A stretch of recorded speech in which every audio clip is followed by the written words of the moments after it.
Hi hello నమస్తే welcome back to our channel Telugu రాజ్యం. నేను మీ రామ్. అసలు ఏం జరుగుంటుంది? సుకుమార్కి అల్లు అర్జున్ గారికి మధ్యన ఏం జరుగుంటుంది అంటే ఈ మధ్యకాలంలో మూవీస్ అనేటివి డిలే అవ్వడం కామన్ అయిపోయింది. యాజ్ ఫర్ ద నౌ నాకు తెలిసి బాహుబలి 2 నుంచి కూడా ఇదే కామన్గా కంటిన్యూ అవుతూ వస్తుంది. అంటే అనుకున్న డేట్కి రిలీజ్ అవ్వాల్సిన సినిమాలు కొన్ని అనుకోని పరిస్థితులు అనివార్య కారణాల వల్ల ఖచ్చితంగా డిలే చేస్తున్నారు కొంతమంది. ఇంకొంతమంది ఇంకొక రకమైన థియరీ ఒకటి ఏర్పాటు చేసుకున్నారు. ఏంటంటే ఒక మూవీ ఫస్ట్ పార్ట్ బేస్ చేసుకొని దాని రిలీజ్ యొక్క ఇంపాక్ట్ బేస్ చేసుకొని సెకండ్ పార్ట్ రిలీజ్ చేసే దాని దిశగా ఉంది. అంటే ఏంటి దీనికి ఏంటి బ్రో దానికి ఏంటి బ్రో అని మీకు అనిపించవచ్చేమో. ఇక్కడ ఎక్స్ప్లెయిన్ చేసే దానికి నేనైతే ట్రై చేస్తాను. ఖచ్చితంగా దీనికి సంబంధించి ఒక విశ్లేషణ అయితే మీ అందరికి అందజేస్తాను. ఇక్కడ మెయిన్గా ఒక మూవీ ఉంది. ఒక మూవీ రిలీజ్ అయిన తర్వాత అది ఒక ఇంపాక్ట్ క్రియేట్ చేస్తుంది, అది ఒక వెయిట్ క్రియేట్ చేస్తుంది. పీపుల్లో వాళ్ళు ఆ మూవీ ద్వారా ఒక వే క్రియేట్ చేస్తారు. తర్వాత అది దానికి ఎలా అయితే అది ఒక హైప్ క్రియేట్ అవుతుందో దానికి అనుగుణంగానే వీళ్ళు ఈ సెకండ్ పార్ట్ని కూడా అంతే ఇదిగా లేపగలగాలి. లేదంటే అట్టర్ ఫ్లాప్ అయి కూర్చుంటుంది. ఫర్ ఎగ్జాంపుల్ చంద్రముఖి మూవీ ఉంది. చంద్రముఖి పార్ట్ 1 అందరం మనం చిన్నప్పుడు మన చిన్న ఏజ్లో ఉన్నప్పుడు రిలీజ్ అయినప్పటికీ పార్ట్ 1 చేసిన ఇంపాక్ట్కి పార్ట్ 2 రిలీజ్ చేసే టైంకి చాలా డిఫరెన్స్ ఉంది. ఎంత డిఫరెన్స్ ఉంటే అంత వెయిట్ పెరిగిద్ది కదా బ్రో అని అనుకుంటే, యాజ్ నా థియరీ అనుకుంటే, బట్ ఇంపాక్ట్తో పాటు అక్కడ వెయిట్ కూడా ఉండాలి ఆ స్టోరీలో. లేదంటే డమాలని కూర్చుంటుంది మూవీ. కూర్చుంది కూడా. ఇప్పుడు కొన్ని మూవీస్ ఉన్నాయి. బాహుబలి 1 ఉంది. బాహుబలి 1 అనేది కావాలనే లేట్ అయితే చేయలేదు. పార్ట్ 1 ఉన్న వెయిట్ బేస్ చేసుకొని అయితే ప్లాన్ చేయలేదు. 1 ఒక కొంచెం డౌన్ఫాల్గా రిలీజ్ అయింది. కొంచెం ఏదో అక్కడక్కడ సో అనిపించుకుంది. 600 crores కలెక్ట్ చేసింది. పార్ట్ 2 మాత్రం కొంచెం ఈ షూటింగ్ ఇంబ్యాలెన్సెస్ వల్ల కొన్ని ప్యాచ్ వర్క్స్ ఉండడం వల్ల రిలీజ్ అయ్యి ఓకే. కానీ 2020 తర్వాత కథ మారింది. ఖచ్చితంగా కథ మారింది. కావాలనే మూవీస్ని డిలే చేస్తున్నారు, కావాలనే వెయిట్ చేసేలా చేస్తున్నారు. ఇంకొకటి, పీపుల్ ఎప్పుడు కూడా ఆడియన్స్, మూవీని ఇష్టపడే ఆడియన్స్ అటెన్షన్ వేరే వేరే వేస్ ద్వారా ఉంటే అప్పుడు రిలీజ్ చేయట్లేదు మూవీని. ఖచ్చితంగా ఆ మూవీ మీదకి వాళ్ళ అటెన్షన్ డ్రా అయ్యేలాగా, వాళ్ళ ఫోకస్ షిఫ్ట్ అయ్యేలా చేసిన తర్వాత అంటే ఏదో ఒక రకంగా ప్రమోషన్ చేసి ఏదో ఒకలాగా ఆ మూవీ గురించి మాట్లాడుకునేలాగా అది వస్తుంటే, ఇప్పుడు లైక్ ఫర్ సపోజ్ ఏదైనా ఒక ప్రమాదమో లేకపోతే ఏదైనా ఒక సునామీ వస్తే ఎలా మాట్లాడుకుంటాం మనం? ఒక వారం రోజులు దాని గురించి టాపిక్ ఉంటుంది. వేరేది ఏది కూడా ఎంత పెద్ద టాపిక్ కూడా మనం డీవియేట్ చేయదు, దాని గురించే మాట్లాడుకుంటాం, ఆ పాత్రనే ఆలోచిస్తాం. సేమ్ ఇక్కడ కూడా అంతే. ఇలాంటి మూవీస్ కొన్ని ఎప్పుడు కూడా ఆ ఫోకస్ మీదే ఉండాలి. మూవీ రిలీజ్ అవుతుంటే ఆడియన్స్ ఫోకస్ అంతా దాని మీదే ఉండాలి. అప్పుడే ఆ మూవీకి అది పెరుగుతుంది. ఇప్పుడు లైక్ మీరు కల్కి గమనించారంటే, కల్కి మూవీకి కూడా సేమ్ ఇదే రిపీట్ అయింది కావాలని. ఎందుకంటే ప్రభాస్ గారు లాంటి వ్యక్తి ఎంత పెద్ద స్టారో, national star, he's the biggest star in India. అయితే అయినా కూడా చాలామంది స్టార్స్ కూడా ఉన్నారు కదా. నాట్ ఓన్లీ ప్రభాస్ ఒక్కరే కాదు, హీరో అందరూ ఉన్నారు. కానీ ప్రభాస్ గారు సైతం ఎందుకు ఒక పోస్ట్ పెట్టాల్సి వచ్చిందంటే బికాస్ పీపుల్ అటెన్షన్ డ్రా చేయడం కోసం.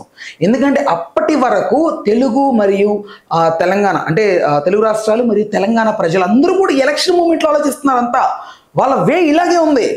ఇంకా దేని మీదకి ఏం జరిగినా పట్టించుకోవట్లేదు. అందరూ అదే ఆలోచనలో అక్కడే మైండ్ ఫోకస్ పెట్టి ఎవరు గెలుస్తారా, ఎవరు ఏం జరుగుతుందా, what is what next time ఈ ఎలక్షన్ హడావిడిలో అందరూ ఉండడం వల్ల ఎవరికి ఇలాంటి సినిమాలు వస్తున్నట్టు కానీ సినిమా గోల కానీ ఏది లేకుండా పోయింది. ఎప్పుడైతే ఎలక్షన్ అయిపోయిందో June 6th ఇది పెట్టాడు పోస్ట్ ప్రభాస్ గారు. ఏమని? సమ్వన్ నా లైఫ్లోకి రాబోతున్నట్టు. ఎందుకు? పీపుల్ అటెన్షన్ డ్రా చేయడం కోసం. పీపుల్ అంటే మొత్తం ఆడియన్స్, ఇండియాలో ఉన్న మూవీ సంబంధించిన వాళ్ళే కాకుండా నార్మల్ కామన్ పీపుల్ని కూడా అందరూ దీని గురించి మాట్లాడుకునేలాగా, నేషనల్ మీడియా కూడా ఇంటర్నేషనల్ మీడియా కూడా దీని గురించి మాట్లాడుకునేలాగా ఫోకస్ షిఫ్ట్ ప్రభాస్ మీదకి చేశాడు ఒకే ఒక పోస్ట్ ద్వారా. That is the promotion. అది అలాగా మూవీ మీదకి ఫోకస్ షిఫ్ట్ అయ్యేలా కొంతమంది చేస్తున్నారు. రైట్. ఇలా కొంతమంది ఇప్పుడు లైక్ డీజే టిల్లు వచ్చింది. డీజే టిల్లు 2020 అనుకుంటున్నా, 20 ఆ టైంలో ఏదో రిలీజ్ అయింది మూవీ. అప్పటి నుంచి మొన్న రిలీజ్ అయింది, ఈ ఇయర్లో రిలీజ్ అయింది.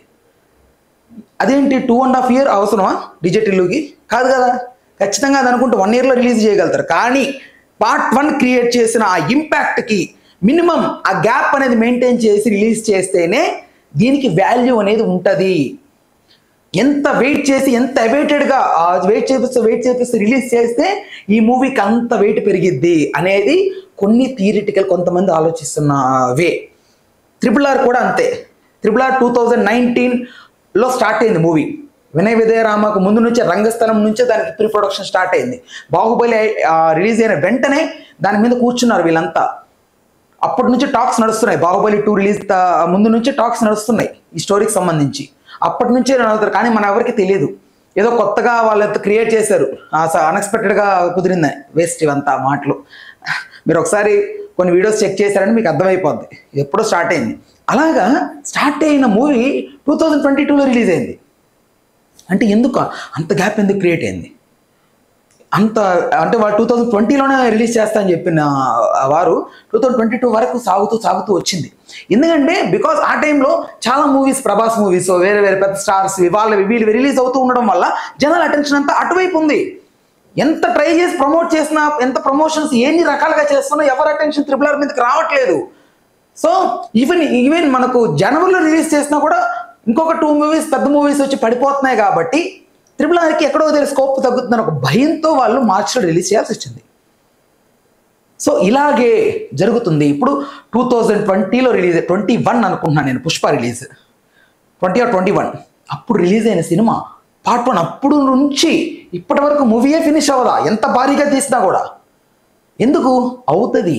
కానీ పార్ట్ 1 క్రియేట్ చేసిన ఆ ఇంపాక్ట్కి అనుగుణంగా స్టోరీలో, స్క్రీన్ ప్లేలో మార్పులు చేర్పులు ఖచ్చితంగా చేసి తీరాలి. ఆ భారీతనాన్ని తీసుకురావాలి. 300 కోట్ల ప్లస్ కలెక్ట్ చేసింది పుష్ప పార్ట్ 1 నార్త్ మొత్తం ఓవరాల్ ఇండియా మొత్తం మీద.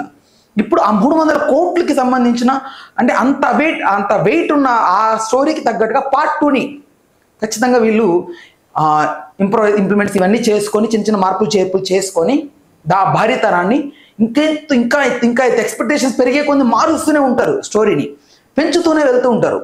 ఇప్పుడు రీసెంట్గా ఎందుకు రిలీజ్ అవ్వలేదు ఆగస్టులో అంటే పుష్ప మూవీలో ఉన్న పుష్ప మూవీలో ఫస్ట్ సాంగ్ ఉంది కదా, పుష్ప సాంగ్. ఆ సాంగ్ రిలీజ్ చేసినప్పుడు కూడా ఏమైందంటే ఒక డాన్సర్ వీడియోలో చూపెట్టాడు, నేనే ఈ సాంగ్కి కొరియోగ్రాఫ్ చేసినట్లని. బట్ ఇక్కడ ఏమైందంటే అలా చెప్పిన తర్వాత ఆ సాంగ్ మీద ఎక్కడో ఒక చిన్న ఇంప్రెషన్ గానో లేకపోతే ఆ సాంగ్ మీద ఒక ఎక్స్పెక్టేషన్ తగ్గడం స్టార్ట్ అయింది. ఇంకొకటి ఆ భారీతనానికి పుష్ప 2 ఆ కథకి దానికి ఈ సాంగ్కి ఎక్కడ సింక్ అవుతున్నట్లు కూడా మనకు అనిపించలేదు. ఓకేగా ఉంది. ఇక్కడ ఏమైందంటే ఆ సాంగ్ని రీషూట్ చేయడం జరిగింది. సుమారు 400 మంది డాన్సర్స్ని పెట్టి RFCలో షూట్ చేయడం జరిగింది. బికాస్ ఆ స్టోరీకి ఆ వెయిట్కి ఎక్కడ కాంప్రమైజ్ అవ్వకుండా ఖచ్చితంగా తీయాలి. ఎక్కడ అసలు కొద్దిగా కూడా మిస్ అయ్యే ఛాన్స్ లేదు. తప్పనిసరిగా మనం ఎంత బడ్జెట్ అయినా కానీ 1000 కోట్లు కొట్టబోతున్నాం అనే ఒక దాంట్లో ఖచ్చితంగా ఈ మూవీని అయితే తెరకెక్కిస్తున్నారు సుకుమార్. ఇప్పుడు ఇదంతా ఓకే, మీకు క్లారిటీ వచ్చింది అనుకుంటున్నాం. ఇప్పుడు అసలు ఇక్కడ అందరూ మాట్లాడుకున్నట్టు వీళ్ళిద్దరి మధ్యన నిజంగానే ఉన్నాయా అంటే లేవు, ఉండేదానికి ఛాన్స్ లేదు. ఎందుకంటే వన్స్ ఇక్కడ షూటింగ్ డిలే అవుతుందని బన్నీ గారు షేవ్ చేశారు, ఆయన ఏదో హట్ అయ్యాడు అని ఎవరైతే సోకాల్డ్ పీపుల్ అనుకుంటున్నారో ఇదంతా రూమర్స్ అంతే. ఎందుకంటే ఇది ఇప్పుడు వాళ్ళు మాట్లాడేటివి ఇప్పుడు కాదు, ఆన్ స్పాట్ ఎప్పుడు జరగదు కదా. ఒకటి ప్రాక్టికల్గా ఆలోచించండి. On spot Sukumar, on spot Allu Arjun ఎప్పుడు రియాక్ట్ అవ్వరు కదా. ముందు నుంచే వాళ్ళకి ఒక ప్లానింగ్ అనేది ఉంటుంది. వాళ్ళ మేనేజర్స్ త్రూ వాళ్ళు మాట్లాడుకుంటూ ఉంటారు. ఖచ్చితంగా ఇంకో వారంలో 10 డేస్లోనో లేకపోతే 1 month తర్వాత ఈ ప్లానింగ్స్ చేస్తున్నాం, ఈ షూట్ వాట్ ఈస్ వాట్ అని వాళ్ళు మాట్లాడుకుంటూనే ఉంటారు. కాబట్టి వాళ్ళ మధ్యన ఎలాంటి క్లాషెస్ వచ్చేదానికి లేదు, రీజన్ లేదు అసలు. ఫూలిష్ థింగ్ అది. ఊరికే మనకి ఏదో ఒక టాపిక్ మాట్లాడుకోవాలి కాబట్టి సోషల్ మీడియాలో హడావిడి కావాలి కాబట్టి అందరూ అలా ఆలోచిస్తున్నారు తప్ప ఎవ్వరికి ఇక్కడ ఎలాంటి గొడవలు ఉండవు. ఎందుకంటే రాజమౌళి గారికి, ప్రభాస్ గారికి, రాజమౌళి గారికి, జూనియర్ ఎన్టీఆర్ గారికి, అండ్ త్రివిక్రమ్ పవన్ కళ్యాణ్ గారికి, బోయపాటి బాలయ్యకి, సుకుమార్ బన్నీకి ఇది వీళ్ళకు ఉన్నటువంటి బాండింగ్లో, అంటే మనకు మోస్ట్లీ డైరెక్టర్స్ కొంత హీరోస్ బాండింగ్ ఉంటుంది కదా, అలాంటిది ఇక్కడ వీళ్ళిద్దరికి ఉన్నటువంటి బాండింగ్. ఇక్కడ గొడవలు పడేది ఉండదు. ఇంకొకటి, గొడవలు ఇఫ్ ఇన్ కేస్ ఏదన్నా చిన్న మనస్పర్ధలు ఉన్నా ఎవ్వరు బయట పెట్టుకోరు. ఎలా బయటకు వచ్చి ఉంటుంది? ఓకే, వీళ్ళిద్దరు ఏదో హట్ అయ్యారు, ఎలా బయటకు వచ్చి ఉంటుంది? వీళ్ళిద్దరు హట్ అయ్యేటప్పుడు ఏమన్నా 10 మందిలోకి వచ్చి అరుచుకుంటారా? అందరికి తెలియడానికి లేదుగా. ఇంకా వేరే వేరే వేస్లో వేరే వేరే వాళ్ళు ఊహించుకోవడం ద్వారా అది అలా చిత్రీకరించబడి ఈరోజు బయటికి ఇలా వచ్చింది ఈ టాక్. నాకున్న దాని ప్రకారం నాకు తెలిసి వీళ్ళిద్దరి మధ్యనే వీళ్ళకి గొప్ప బాండింగ్. ఎందుకంటే ఇతనికి లైఫ్ ఇచ్చింది ఇతనైతే, ఇతనికి లైఫ్ ఇచ్చింది ఇతను. వీళ్ళిద్దరూ ఒకరికొకరు లైఫ్ ఇచ్చుకున్నారు. స్టార్టింగ్ ఇనిషియల్ డేస్లో సుకుమార్ని నమ్మి స్టోరీ డైరెక్ట్ చేయమని చెప్పిన వ్యక్తి అల్లు అర్జున్ అయితే, అల్లు అర్జున్ని హీరోగా మారడానికి రీజన్ ఇతను. సో ఇంత బాండింగ్ ఇంత ఉంది. ఎప్పటి నుంచి కాదు, అది 20 years బ్యాక్ నుంచి. అప్పటి నుంచి నా బాండింగ్ అనేది ఎన్నోసార్లు వీళ్ళిద్దరూ స్టేజ్ మీద మాట్లాడుకున్నారు. అయినా కూడా మన వాళ్ళకి ఇంకా అర్థం కాలేదు. వీలైతే అల్లు అర్జును ఇప్పుడు ఏదో కొంచెం నియంతలాగా ఏదైనా మాట్లాడుతున్నాడు అని అనిపిస్తే అది నియంతలాగా ఎప్పుడు మాట్లాడి ఉండడు ఎవరి దగ్గర కూడా. వాళ్ళు ఏదైనా ఇఫ్ ఇన్ కేస్ కొన్ని మార్పులు చేర్పులు అందరికీ ఉంటాయి. ప్రతి ఒక్క మూవీలో క్యాస్ట్ అండ్ క్రూస్ వీటి మధ్యన ఖచ్చితంగా ఒక చిన్న చిన్న విభేదాలు, మనస్పర్ధలు వస్తూ ఉంటాయి. లైక్ వస్తాయి, సర్దుకుంటూ వెళ్ళిపోతారు తప్ప దాన్ని మూవీ రిలీజ్ మీద ఇంపాక్ట్ పడేలాగా ఎవడు బిహేవ్ చేయడం అనేది నా ఒపీనియన్. అండ్ బన్నీ నాకు తెలిసి చాలా హార్డ్ వర్కర్. ఆయన హార్డ్ వర్క్ చూస్తే మీకు అర్థమవుతుంది. ఒకసారి మీ లైఫ్లో ఎప్పుడైనా అల్లు అర్జున్ గారికి సంబంధించి పర్సనల్గా ఎప్పుడైనా ఎవరన్నా ఉంటే వాళ్ళని కనుక్కొని చూడండి, ఎంత హార్డ్ వర్క్ చేస్తాడు.